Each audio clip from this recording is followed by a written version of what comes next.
ಉದಯ ವಾಹಿನಿಯಲ್ಲೇ ನನ್ನ ಸುದೀರ್ಘ ಧಾರಾವಾಹಿಗಳು ಶುರುವಾಗಿದ್ದು. ಅದರಲ್ಲೂ ವಠಾರ 1001 ಸಂಚಿಕೆಯ ಪ್ರಥಮ ಸುದೀರ್ಘ ಧಾರಾವಾಹಿ ಮಾಡಿದ್ದೇನೆ ವಠಾರಕ್ಕೆ.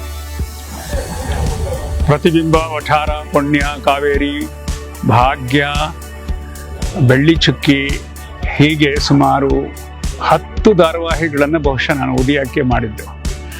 ಉದಯ ಜೊತೆಗೆ ನನ್ನ ಸ್ನೇಹ, ವ್ಯವಹಾರ, ಪ್ರೀತಿ ಎಲ್ಲ, ನನ್ನ ಎಲ್ಲ ಬಹುಮುಖ್ಯವಾದ ಚಿತ್ರಗಳನ್ನು ಅವರ ವಾಹಿನಿಯಲ್ಲಿ ಪ್ರದರ್ಶನ ಮಾಡಿದ್ದಾರೆ. ಆಗಿನ ಸೆಲ್ವಂ ಅವರು, ವಿಜಯ್ ಕುಮಾರ್ ಅವರು, ಅವರೆಲ್ಲ ನನಗೆ ಬಹಳ ಪರಮಾಪ್ತ ಸ್ನೇಹಿತರು. ಬಹುಶಃ ಆಗ ಉದಯ ವಾಹಿನಿ ಧಾರಾವಾಹಿಗಳ ಒಂದು ಯುಗಕ್ಕೆ ಬಹಳ ಕಾಂಟ್ರಿಬ್ಯೂಟ್ ಮಾಡ್ತು, ತುಂಬ ಕಾಂಟ್ರಿಬ್ಯೂಷನ್ ಮಾಡ್ತು. ಸೀರಿಯಲ್ಸ್ ಅಂದರೆ ಉದಯ ಅನ್ನುವಂಥದ್ದಿತ್ತು. ನಾವೆಲ್ಲ ಆಗ ಅಷ್ಟೊಂದು ಧಾರಾವಾಹಿಗಳು ಮಾಡಲಿಕ್ಕೆ ಸಾಧ್ಯ ಆಯ್ತಾ ಅಂಥ ಒಂದು ಪ್ರಥಮ ಸುದೀರ್ಘ ಧಾರಾವಾಹಿ ವಠಾರವನ್ನು ಮಾಡಲಿಕ್ಕೆ ಉದಯ ನನಗೆ ವೇದಿಕೆಯನ್ನು ಕೊಟ್ಟಿತ್ತು.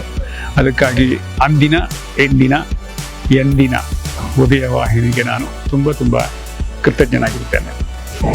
ಅಮೆರಿಕ ಚಿತ್ರ ಒಂದು ದೊಡ್ಡ ಕ್ಲಾಸಿಕ್ ಅಂತ ಹೇಳಿ ಬಹಳ ದೊಡ್ಡ ಹೆಸರನ್ನು ಪಡ್ಕೊಂಡು 30 ವರ್ಷದಿಂದ ಚಿತ್ರ ಜನಮಾನಸದಲ್ಲಿದೆ.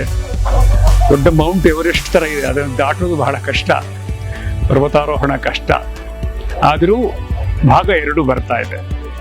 ಇದು ತುಂಬ ಸುಂದರವಾದ ತ್ರಿಕೋನ ಪ್ರೇಮಿಕತೆ. ಅಮೆರಿಕದಲ್ಲೇ ಚಿತ್ರೀಕರಣ ಮಾಡಿದ್ದೀನಿ. ಅನೇಕ ಸಾಮ್ಯತೆಗಳು, ಸಾದೃಶ್ಯ ಇದೆ, ವೈದೃಶ್ಯವೂ ಇದೆ. ಸೊ ಅಮೆರಿಕ ಮೊದಲ ಭಾಗದ ಮುಂದುವರಿದ ಭಾಗ ಅಲ್ಲ, ಇದು ಹೊಸ ಚಿತ್ರ. ಅದ್ಭುತವಾದ ಕಲಾವಿದರು ಅದ್ಭುತವಾಗಿ ಅಭಿನಯಿಸಿದ್ದಾರೆ. ನಮ್ಮ ಹಳೆಯ ಚಿತ್ರದಿಂದ ನಾನು, ಮನೋಮೂರ್ತಿ, ನಮ್ಮ ಇಬ್ಬರ ಕಾಂಬಿನೇಷನ್ ಮುಂದುವರೆದಿದೆ. ಇದರಲ್ಲಿ ಒಳ್ಳೆಯ ಹಾಡುಗಳಿದೆ, ತುಂಬ ಒಳ್ಳೆಯ ಹಾಡುಗಳಿದೆ. ಜನರಿಗೆ ನಿರಾಶೆ ಆಗದ ಹಾಗೆ ಈ ಚಿತ್ರವನ್ನು ಸಿದ್ಧಪಡಿಸಿದ್ದೀವಿ. ಬಹುಭಾಗ ಸಿಯಾಟ್ಲಲ್ಲಿ ಅಮೆರಿಕನ್ ಚಿತ್ರೀಕರಣ ಮಾಡಿದ್ದೇನೆ. ಇನ್ನೇನು ಸದ್ಯದಲ್ಲೇ ಪರಿಸ್ಥಿತಿ ಸರಿ ಹೋದ ಕೂಡಲೇ ಅಮೆರಿಕ ಅಧ್ಯಾಯ 2 ನಿಮ್ಮ ಮುಂದೆ ಬರಲಿಕ್ಕಿದೆ. ಚಿತ್ತಾರ ಸ್ಟಾರ್ ಅವಾರ್ಡ್ಸ್ ಜುಲೈ 12ರಂದು ಸಂಜೆ 7ಕ್ಕೆ.